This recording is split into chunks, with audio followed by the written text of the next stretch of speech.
Hello दोस्तों, कैसे हो आप सभी। आज का जो हमारा टॉपिक है वो है हरियाणा विधानसभा और मंत्रिमंडल। यहाँ से हमेशा एक विधानसभा से और एक मंत्रिमंडल से हमेशा क्वेश्चन बनते हैं हर एग्जाम के अंदर। आने वाले टाइम में लगभग आपके यहाँ से 2 क्वेश्चन तैयार होने वाले हैं। ऐसे ही आने वाले 10 इंपॉर्टेंट टॉपिक हम करवाने वाले हैं कुछ टाइम में। कुछ भी लिखने की जरूरत नहीं है आपको, इसकी जो PDF है वो टेलीग्राम ग्रुप के अंदर मिल जाएगी।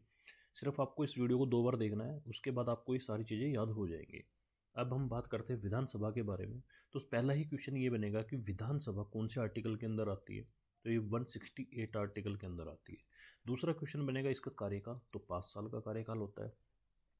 हरियाणा के अंदर सिर्फ विधानसभा है। आपको पता होगा कुछ ऐसी भी स्टेट है जिनके पास विधान परिषद भी है।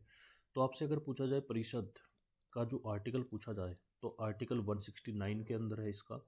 और ये कितने साल के लिए चुने जाते हैं, इसके 6 साल के लिए। और कितनी स्टेट के अंदर ये लागू है, तो ये 6 ही स्टेट के अंदर ये लागू है।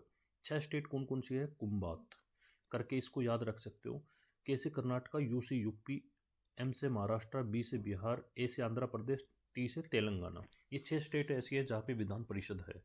अब हम बात करने वाले हैं हरियाणा की विधानसभा के बारे में। आज के दिन आप सभी को पता होगा 90 सीट है हरियाणा विधानसभा के अंदर। 17 सीट जिसमें से आरक्षित है। ये 17 सीट कैसे याद करनी है वो भी मैं आपको बताने वाला हूँ, और यहाँ से कौन कौन विजेता है वो भी मैं आपको बताने वाला हूँ। अगर हम बात करें 1966 की, तो उस टाइम हरियाणा के अंदर 54 सीट थी, 10 सीट आरक्षित थी। 67 के अंदर इनको सीटों की संख्या 81 कर दी गई, आरक्षित सीट 15 कर दी गई। और 77 के अंदर ये सीट 90 कर दी गई, और 17 सीट आरक्षित इसके अंदर कर दी जाती है। तो एट टाइम हमारे पास 90 सीट है, 17 सीट आरक्षित है। अगर आप एक बात देखोगे, हमारे हरियाणा के अंदर 22 स्टेट है, पर जो इसके अंदर जो आरक्षित सीट है वो सिर्फ 17 है। तो कुछ ऐसे भी स्टेट नहीं, कुछ ऐसे भी ज़िले रहे होंगे जहाँ पे कोई भी सीट है वो आरक्षित नहीं है। तो ऐसे 5 ज़िले हैं जहाँ पे कोई भी सीट आरक्षित नहीं है। तो 5 ज़िलों के आपसे नाम पूछ सकता है। तो सबसे पहले ऊपर क्या है, पंचकुला। दूसरा सबसे नीचे क्या है, महेंद्रगढ़। महेंद्रगढ़ की साइड में क्या है, दादरी। चौथा मेवात। और पांचवा फरीदाबाद।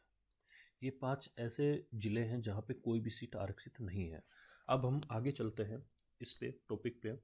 अब एक क्वेश्चन यहाँ से ये बनेगा कि सबसे ज़्यादा जो विधानसभा की सीट है वो कहाँ पे है। तो हिसार के अंदर सबसे ज़्यादा सीट है विधानसभा की हरियाणा में। सबसे कम भी पूछा जाएगा क्योंकि सबसे ज़्यादा या सबसे कम ही पूछा जाता है। सबसे कम पंचकुला के अंदर है। यहाँ से ये कुछ इंपॉर्टेंट पॉइंट थे जो आपको ज़रूर याद रखने हैं, और यहाँ से लगभग एक क्वेश्चन बन जाएगा। इसके बारे में और भी हम डिस्कस करने वाले हैं। हाल ही में कौन सी विधानसभा चल रही है हरियाणा के अंदर, तो 15वीं ही विधानसभा चल रही है। ये भी आपको याद रखना है। सीएम हमारे नायब सिंह सैनी साहब है, लाडवा कुरुक्षेत्र से वो विजेता रहे थे। अब हम आगे चलते हैं थोड़ा सा और। देखो यहाँ पे लिख रखा है कि हरियाणा के अंदर अभी 15वीं विधानसभा चल रही है।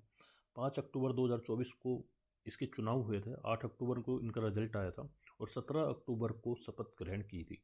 तो ये शपथ ग्रहण की थी, ये थोड़ा सा इंपॉर्टेंट हो जाता है। ये तारीख आप जरूर याद रखें। मैंने बता ही दिया सीएम साहब के बारे में आपको। नायब सिंह सैनी साहब हैं जो कि लाडवा कुरुक्षेत्र से विजेता रहे हैं। अब हम बात करने वाले हैं जो आरक्षित सीट है उसके बारे में, क्योंकि वो 17 सीट और वहाँ से जो जो विजेता रहे हैं वो भी काफ़ी इंपॉर्टेंट हो जाते हैं। वहाँ से क्वेश्चन बनने के काफ़ी ज़्यादा चांस है। तो हम आगे चलते हैं। ये देखो यहाँ पे ये जो येलो कलर में है ये सारी आरक्षित सीट है, और जो ये वाइट कलर में है ये आरक्षित सीट नहीं है। ये टोटल 90 सीट है, जिसमें से ये येलो है ये आपकी 17 है। तो हम स्टार्ट करते हैं इससे आगे। 17 सीट के बारे में हम बात करने वाले हैं अब।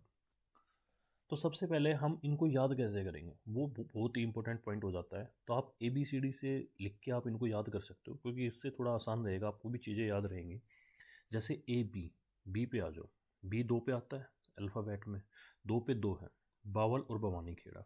अब बावल से कौन विजेता रहा ये कैसे याद रखेंगे।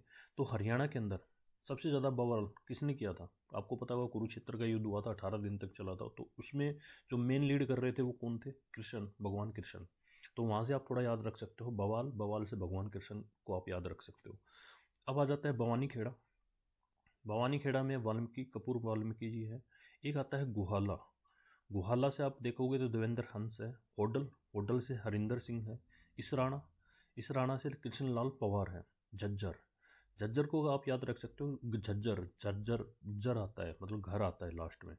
घर, घर में क्या रखते हैं हम, गीता रखते हैं। तो उससे आप इसको थोड़ा रिलेट करके याद कर पाएंगे, क्योंकि रिलेट करके अगर चीज़ें आप याद करेंगे तो काफ़ी लंबे टाइम तक आपको चीज़ें रिकॉल रहेंगी, वरना आप भूल जाएंगे।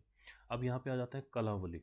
ये यहाँ पे शिषपाल है। आप ये अगर देखोगे कलावली, मतलब माता काली से थोड़ा सा याद आता है, वहाँ से शीश, थोड़ा ऐसे अगर आप रिलेट करोगे तो शीशपाल सिंह, ये वहाँ से याद कर सकते हो। अब इससे आता है कलानौर, रोहतक के अंदर है ये। शकुंतला खटक, ये आपको याद रखना है। खरखोदा, खरखोदा में सबसे सही है पवन खरखोदा, इनका नाम के पीछे ही खरखोदा लगा हुआ है, तो ये आप याद रख सकते हो। मुलाना, मुलाना, मुलाना पूजा चौधरी। अब आप यहाँ से मौलाना, मौलाना से याद रख सकते हो थोड़ा सा कि मौलाना मस्जिद में जाते हैं, वहाँ पूजा वूजा करते हैं वो अपने धर्म के लिए, तो उससे थोड़ा सा याद रख सकते हो। पटौदी, पटौदी से बिमला चौधरी है, ये भी बहुत इंपॉर्टेंट है, आप याद रख सकते हो। रतिया, रतिया से जर्नैल सिंह है। शाहबाद, शाहबाद से रामकरण है। शाहबाद आपको पता होगा कुरुक्षेत्र के अंदर पड़ता है, कुरुक्षेत्र में भगवान कृष्ण, भगवान कृष्ण का काफ़ी जिक्र होता है, आपको सबको पता होगा कुरुक्षेत्र में, तो भगवान के नाम से थोड़ा याद रख सकते हो, तो भगवान श्री राम के नाम से थोड़ा शाहबाद को याद रख सकते हो। साडोरा, साडोरा रेणु बाला है, और उकलाना, उकलाना से नरेश है। तो ये कुछ 17 पॉइंट है जो आपको बहुत ही इंपॉर्टेंट हैं, 17 के 17 याद रखने हैं कहाँ कहाँ पे हैं, और इनको याद कैसे रखना है। बी से तो बन गया बावल और भवानी खेड़ा, फिर आ जाओ जी पे। जी से गुहाला, एस से होडल, आई से इसराना, जे से झज्जर।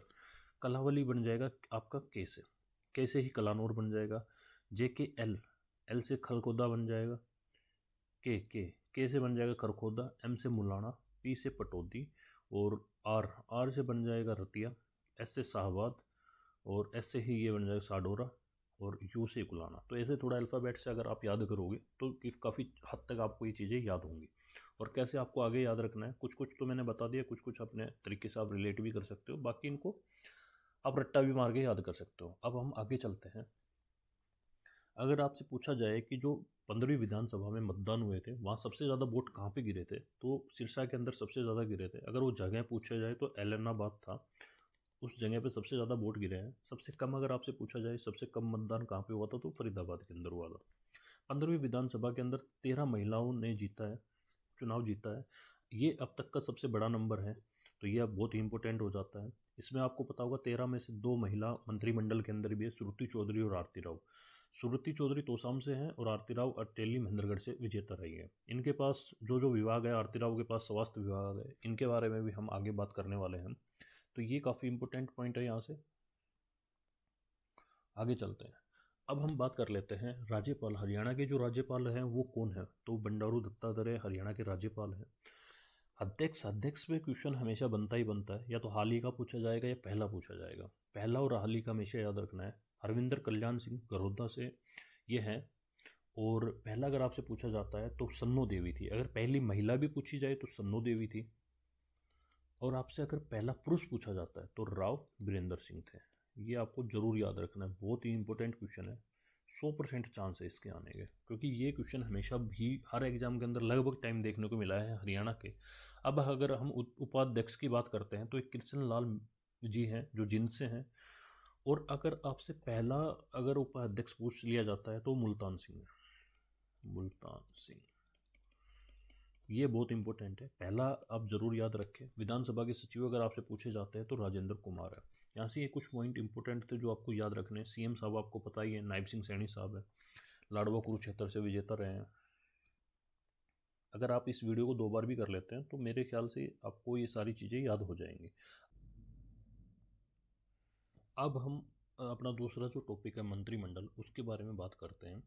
तो सबसे पहले क्वेश्चन ये बनेगा कि विधानसभा की कितनी सीट मंत्रिमंडल के अंदर होती है, कितना परसेंट, तो 15% होती है। अगर आप 90 का 15% निकालोगे तो लगभग 13.5 निकलेगा कि लगभग 14 सीट हरियाणा की मंत्रिमंडल के अंदर है। इसके अंदर हमारे 1 सीएम साहब हैं, 11 कैबिनेट मंत्री हैं, 2 राज्य मंत्री हैं 2। ये चीज़ आपको याद रखनी है। तो 14 सीट होती हैं हमारे हरियाणा के अंदर मंत्रिमंडल के अंदर। अगर हम बात करते हैं नायब सिंह सैनी साहब, ये हमारे मुख्यमंत्री है, लाडवा कुरुक्षेत्र से विजेता रहे हैं। इनके पास कौन कौन से डिपार्टमेंट हैं, तो वित्त है, योजना है, गृह है, आबकारी है। ये बहुत इंपॉर्टेंट है कौन कौन से हैं, और इससे डायरेक्ट क्वेश्चन बनेगा। जैसे कि पूछा जाएगा कि आबकारी किसके पास है, वित्त किसके पास है, योजना किसके पास है, तो नायब सिंह सैनी के पास। ये चीज़ें आपको याद रखनी है। ये जब याद होंगी, इनको बार बार आप देखोगे तो ऑटोमेटिकली ये याद हो जाएगी। अगर हम बात करते हैं अनिल विज साहब की, ये अम्बाड़ा कैंट से विजेता रहे थे, आपको पता होगा। इनके पास ऊर्जा है, परिवहन है, श्रम मंत्री है। कृष्ण लाल पवार जी हैं, ये इनके पास पंचायती राज है, विकास है और खनिज है। तो इनको याद करने का सिर्फ एक ही फॉर्मूला है कि इनको इस वीडियो को बार बार देखो और इस जो पीडीएफ है इसको बार बार पढ़ो, ये ऑटोमेटिक आपके दिमाग के अंदर सेट हो जाएंगे। आगे अगर हम बात करते हैं राव नरवीर सिंह की, तो इनके पास उद्योग वाला है, पर्यावरण है, विदेशी है, सैनिक वाला है, ये 4 डिपार्टमेंट इनके पास है। अब हम बात करते हैं विपिन गोयल जी, इनके पास राजस्व है, स्थानीय शहरी है, नागरिक उड्डयन मंत्री है भी यही है। अरविंद कुमार की बात करते हैं, इनके पास जेल है, चुनाव है, विरासत है, पर्यटन मंत्री भी यही है। श्याम सिंह की बात करते हैं, श्याम सिंह राणा, इनके पास पशु है, कृषि है, मत्स्य है, तो ये तीनों डिपार्टमेंट इनके पास है, मंत्रिमंडल। अब अगर हम बात करते हैं रणवीर सिंह की, तो इनके पास लोक स्वास्थ्य है, लोक निर्माण है, भवन और सड़कें, इनके मंत्री रहे। अब कृष्ण कुमार वेदी की बात करें तो इनके पास सामाजिक है, अनुसूचित जाति ऐसे की जो है वो है, अंत्योदय है इनके पास में, वास्तुकला है। अब जो सबसे ज़्यादा इम्पोर्टेंट है वो यहाँ से दो सब